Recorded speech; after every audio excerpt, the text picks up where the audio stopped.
মৃত্যুর হারটা অনেকটা বেশি। তো ইন্ডিয়া হচ্ছে কি যে থার্ড র্যাঙ্কে রয়েছে এইচআইভি পেশেন্টের ক্ষেত্রে। তো এইচআইভি ভাইরাসের কজের জন্য কি হয়, এইডস হয়। এইডসের ফুল ফর্ম কি, অ্যাকিউরেট ইমিউনোডেফিসিয়েন্সি সিন্ড্রোম, যেটা কজেস কি হচ্ছে যে এইচআইভি ভাইরাস, যেটার নাম হচ্ছে হিউম্যান ইমিউনো ভাইরাস। এখানে কি হচ্ছে, এইডস ইজ ইন হচ্ছে যে কি আনট্রিটেড এইচআইভি ইনফেকশন। এখানে কি করে পেশেন্টের ক্ষেত্রে ডিক্রিজ করে, কি ডিক্রিজ করে, CD4 সেল কাউন্টে কি করে ডিক্রিজ করে, কত আসে সেটা হচ্ছে যে লেস দ্যান 200 mmHg। এখানে যে ট্রিটমেন্ট দেওয়া হয় সেটা হচ্ছে ART, anti retroviral therapy start করা হয়। এটা শুরু হয়েছে 2004 সাল থেকে। তো এখানে ওয়ার্ল্ড এইডস ডে পালন করা হয় 1 ডিসেম্বর। প্রত্যেক বছরের 1 ডিসেম্বরে কি করা হয়, যে ওয়ার্ল্ড এইডস ডে পালন করা হয়। এইচআইভি কি হচ্ছে, এটা একটা হচ্ছে সিঙ্গল হচ্ছে যে কি স্টেট RNA ভাইরাস। তো এইচআইভি টাইপ যেটা হচ্ছে HIV-1, এটা কি হচ্ছে সব থেকে বেশি দেখা যায় ইন্ডিয়াতে, এবং এটা হাইলি প্যাথোজেনিক। মানে এখানে কি হচ্ছে যে কি প্যাথোজেনের পরিমাণটা বেশি থাকছে, হায়ার মর্টালিটি রেট, এখানে মৃত্যুর হারটাও কি হচ্ছে বেশি থাকছে। ফার্স্টার ডিক্রিজিং হচ্ছে CD4 সেল কাউন্ট, যে আমাদের WBCর মধ্যে যে হেলথ ফার্স্ট সেল থাকে সেখানে হচ্ছে CD4 সেল কাউন্টটাকে কি করছে, ডিক্রিজ করে দিলে। এখানে কি হচ্ছে যে হাইলি রেপ্লিকেবল দেন হচ্ছে HIV-2। এখানে কি হচ্ছে যে বেশি পরিমাণে হচ্ছে জন্মাতে পারে যে HIV-2 এর থেকে HIV-1 ভাইরাস। তাহলে হচ্ছে HIV-2 এর থেকে কি হচ্ছে HIV-1 হচ্ছে মোর হচ্ছে কি ডেঞ্জারাস। তো এখানে লেস কমন, HIV-2টা হচ্ছে কি HIV-1 এর থেকে কম হচ্ছে কমন হচ্ছে কি লেস ডেঞ্জারাস, লেস হচ্ছে প্যাথোজেনিক। এখানে কি হচ্ছে লঙ্গার ডিউরেশন অফ রেপ্লিকেশন, মানে একটা ভাইরাস থেকে আরেকটা হতে কি হচ্ছে একটা ডিউরেশন মানে সময় বেশি লাগছে, কিন্তু HIV-1 এর ক্ষেত্রে কি হচ্ছে কম সময় লাগছে।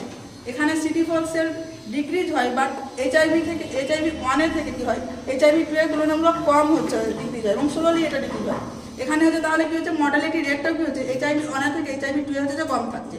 এবং যে সোর্স কোথা থেকে পাওয়া যায় বেশি, ম্যাক্সিমাম হচ্ছে যে কি কনসেন্ট্রেশনটা থাকছে কোথায়, যে ব্লাড সব থেকে বেশি আমরা যদি HIV ভাইরাস পাই সেটা হচ্ছে সব থেকে বেশি কোথায় পাবো, ব্লাডে পাবো, দেন সিমেনে পাবো, দেন হচ্ছে CSF-এ পাবো। লোয়ার সিক্রেশন, যেন লোয়ার কনসেন্ট্রেশন আমরা কোথায় কোথায় পাবো, যেমন ভ্যাজিনাল সিক্রেশন, টিয়ার যেমন চোখের জল, স্যালাইভা মানে আমার মুখে যে লালা রস থাকে, ইউরিন, যে পেচ্ছাপ, ব্রেস্ট ফিডিং বা ব্রেস্ট মিল্কে যেটা আছে সেটা কম পাওয়া যাবে। মোড অফ ট্রান্সমিশন মানে কিসের মাধ্যমে ছড়ায়, মোস্ট কমন হচ্ছে যে সেক্সুয়াল রুটে সব থেকে বেশি ছড়ায়, এবং এখানে যে একটা জিনিস বলা যায় যে হোমোসেক্সুয়ালের ক্ষেত্রে বেশি দেখা যায় এটা। তারপরে হচ্ছে মোস্ট এফেক্টিভ যেটা ব্লাড টু ব্লাড হচ্ছে প্রোডাক্ট, সব থেকে বেশি যেটা মানে এফেক্টিভ ডিজিজ হয় সেটা হচ্ছে যে ব্লাড টু ব্লাডের মধ্যে কন্ট্যাক্টে আসলে।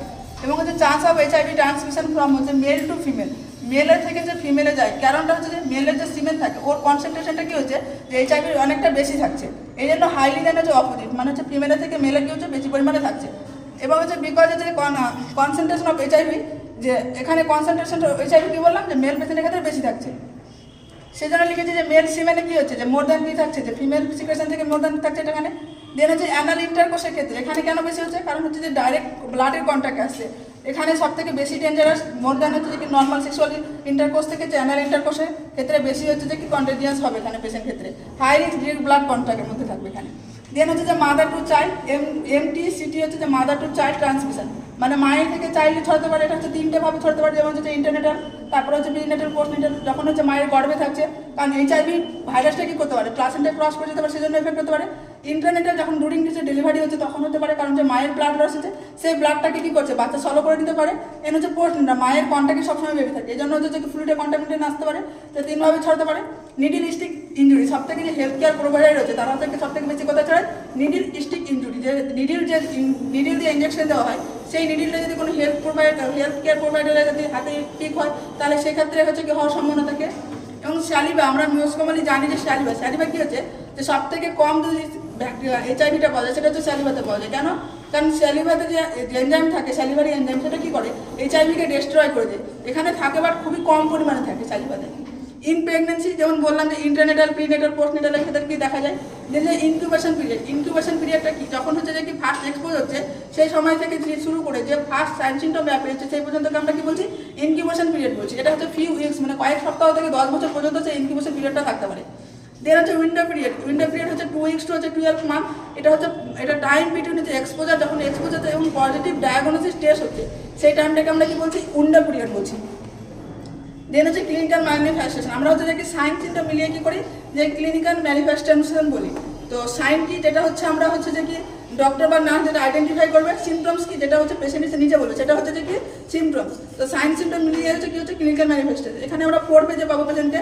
তো অ্যাকিউট ফেজে যেটা থাকবে সেটা কখন দেখা যাবে পেশেন্টকে, 1 উইক টু হচ্ছে 1 মান্থের মধ্যে দেখা যাবে। ইন দিস অ্যাকিউট ইনফেকশন কি ফেজে কি হবে, অনলি হচ্ছে কি জেনারেল সিমটম, যেমন নর্মালি যে সিমটমগুলো দেখা যায় সেই সিমটমগুলোই ফার্স্ট অ্যাকিউট ফেজে দেখা যাবে।